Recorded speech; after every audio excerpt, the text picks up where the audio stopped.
Midfield dispatch, Lopez on Delta. Lopez, Ridgefield dispatch. Giant and tight spot, just to give you guys a heads up. Looking for a minute, the fire blew up on us. I'll get back with you with more. Just kind of start the ball rolling on your end. Okay, what are we talking about, Lopez? Tight spot, injury? Probably. What do you need for assistance to get him out of there? Let's get air man on its way.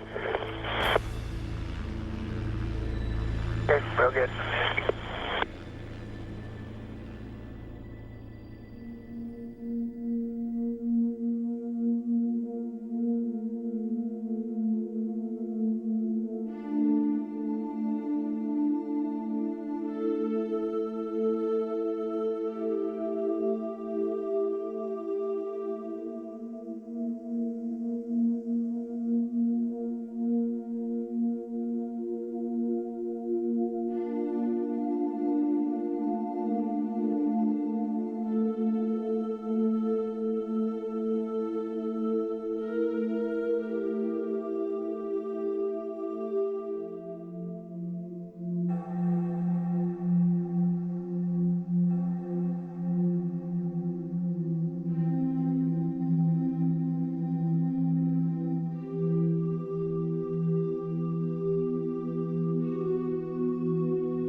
If you are a Wildland firefighter, thank you for your service. And thank you for watching this.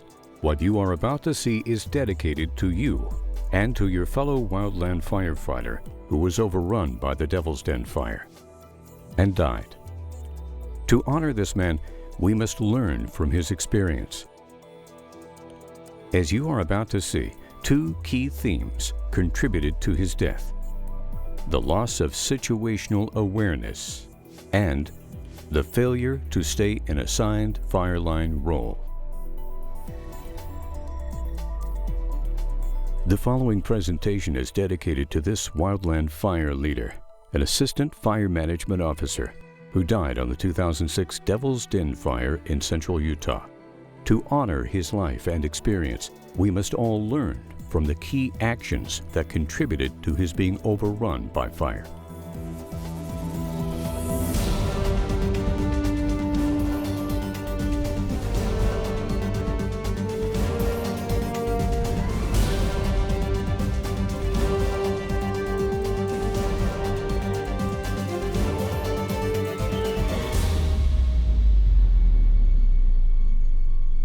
It is mid-August, the third day of the Devil's Den fire in Utah's drought-plagued eastern Great Basin.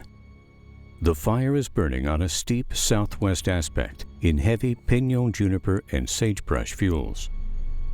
Today, a red flag warning for high winds and low humidities has been issued.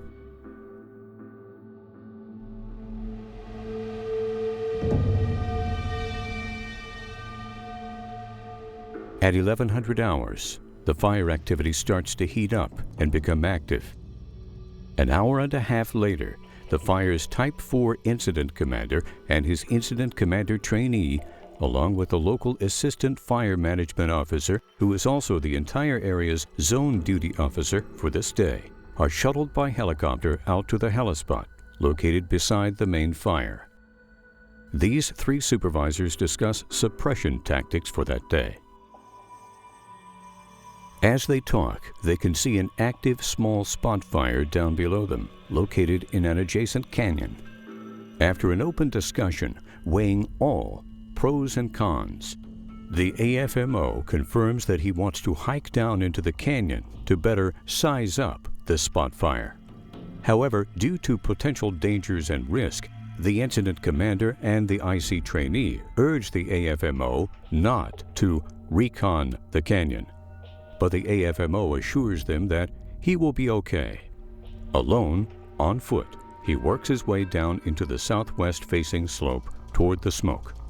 Once at a vantage point above the spot fire, on his radio, the AFMO orders a helicopter and begins directing bucket drops.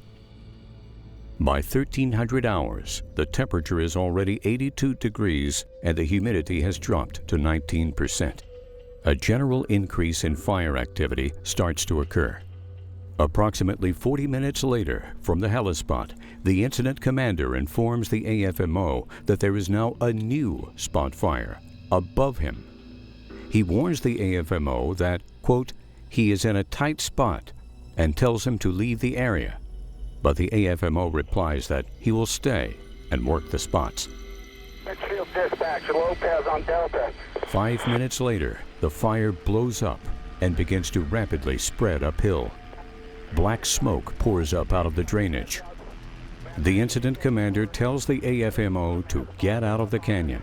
Moments later, he tells him to drop his pack and run. The fire blows up across the entire canyon.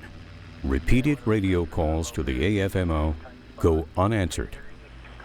He has no escape route, no safety zone, no real survivable deployment site. Fueled by the thick surrounding vegetation, the fire's intense heat, more than 1600 degrees, makes his fire shelter useless. At 1500 hours, they find his body.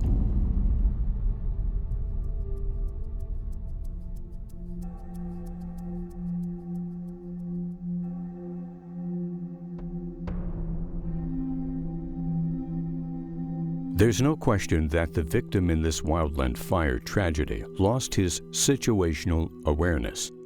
In his desire to recon and suppress the spot fire, he opted to enter the canyon despite the incident commander's expressed awareness regarding the canyon's potential dangers and risks, lost his own awareness of the afternoon's blow-up potential, focused on coordinating bucket drops, and overlooked the bigger picture of what was happening around him. Therefore, losing his situational awareness cost this man his life.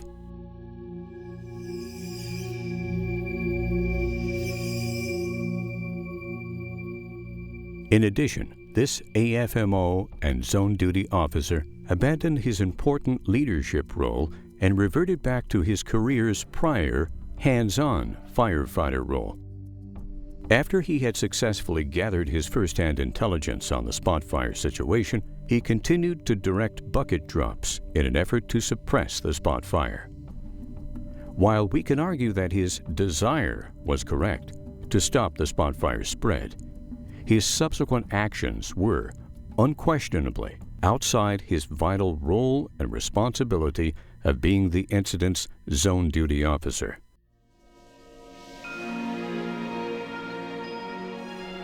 All Wildland firefighters need to remember that the role of fireline supervisors and commanders is to help be the eyes and ears for all ground pounders. The rookie line digger who might question why someone is just standing up there on the ridge, presumably not working, has got it all wrong. That fireline leader is ensuring that all suppression actions are being carried out safely and effectively for everyone's sake. That's a huge responsibility, an enormous and critical fireline job. Unfortunately, on the Devil's Den fire, the AFMO abandoned this leadership role. It cost him his life.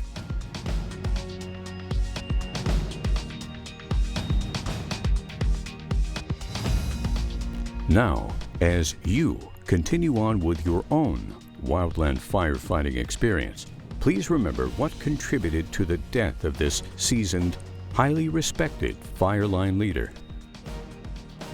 Loss of situational awareness and abandoning your assigned fireline duties and role.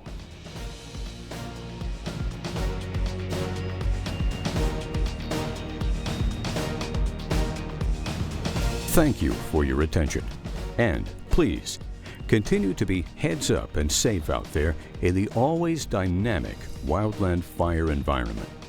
As a Wildland firefighter, let this Devil's Den fatality experience be one more important story that you will always carry with you.